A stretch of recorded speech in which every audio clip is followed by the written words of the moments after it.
Hey there, folks. My name is Kurn. Welcome back to yet another episode of Kurn's Guild Spotlight. This is episode 46. And as always, if you would like your very own masterfully crafted Guild Spotlight, all you have to do is submit your guild details over at bit.ly/KurnGS. That's bit.ly/KURNGS.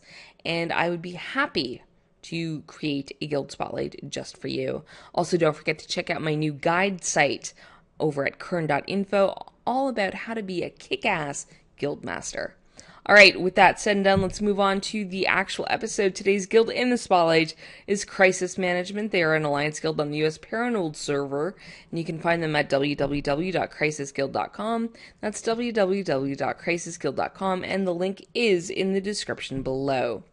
Who are they? They are a 25-man raiding guild that has gone 11 of 13 hard modes in tier 15. Holy cats, great success this year. Congratulations to you guys, and I hope you guys can get Lei Shen and maybe Rodin down before tier 16 comes out. I don't know if that's actually in their plans, but congrats either way on your great success. I went looking on their website at crisisguild.com. I went looking at their guild rules and such, and what struck me was that they ask that you interact with others with both class and grace. And I read that and I was like, yeah, way to go. Well said, Crisis Management. I'm quite a fan of that policy. They go further with that, actually, and they say that basically if you are responsible for a tarnished guild name, that's grounds for guild removal, which is fair.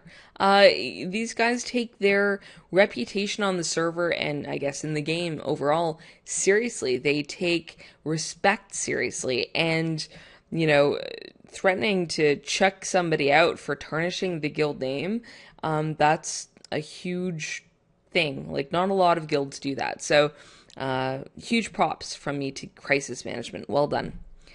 When do they raid? Wednesdays, Sundays, and Mondays from 8:30 p.m. till 12:30 a.m. Eastern, which is 5:30 to 9:30 p.m. Pacific. And this is actually a mountain server, so that's 6:30 till 10:30 p.m. server time.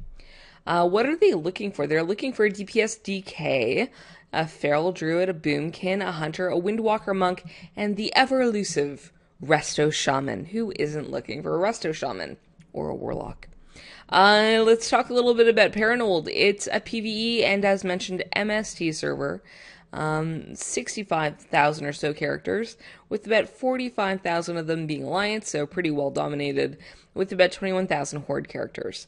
There's only about 41 guilds currently rating tier 15, which is not a ton, but is pretty reflective of that population. 16 of them are currently in heroic tier 15, and one of them has cleared at 13 of 13.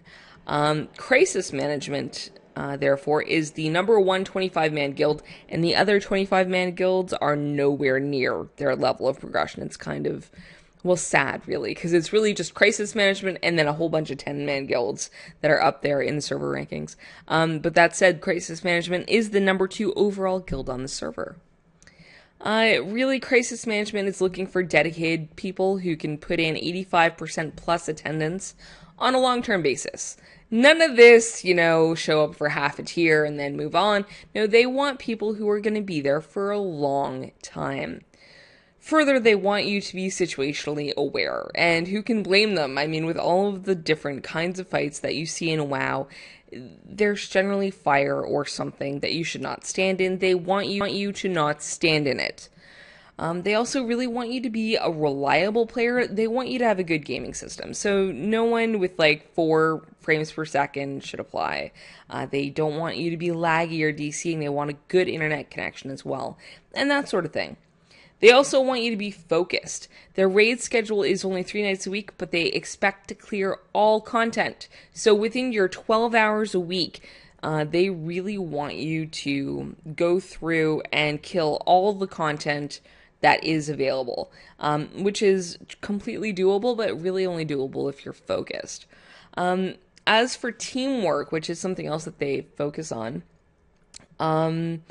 they say on their website, we want to build a team that plays for each other, enjoys the challenges and the successes together. We consider every raider a key part of our team. In return, we are looking for raiders who value the success of the team as a vital part of their own success in raiding. Yeah, that's awesome. It's so rare that you see guilds that really put the emphasis on the challenge and the success and playing with one another. It's like, when you're healing, for example, it's not like you're healing to rank. It's like you're healing to keep the tank alive because you like that tank, you get along with that tank is part of your team, and you don't want him to just, get eaten by the boss. So it's that sort of a mentality, really, I would say. So that's excellent and gets my thumbs up as well. Once again, they are looking for a DPS Death Knight, a Feral Druid, a Moonkin, a Hunter, a DPS Monk, and a Resto Shaman. Ever elusive Resto Shaman. And you can apply if any of this sounds good to you, and I really think it does, because honestly, it sounds good to me. So you can definitely check them out over at www.crisisguild.com, and honestly, they sound like a great group of folks, so there you go. That'll do it for this episode of Kurn's Guild Spotlight. As always, you can find me on Twitter at kurnmogh. That's at KURNMOGH. Check out my blog at kern.apotheosis-now.com. And check out my brand new guide site all about guild-related stuff. Teaches you how to be a kick-ass guild master. All right, thanks very much for watching, and we'll catch you back here on Friday for yet another episode of Kurn's Guild Spotlight.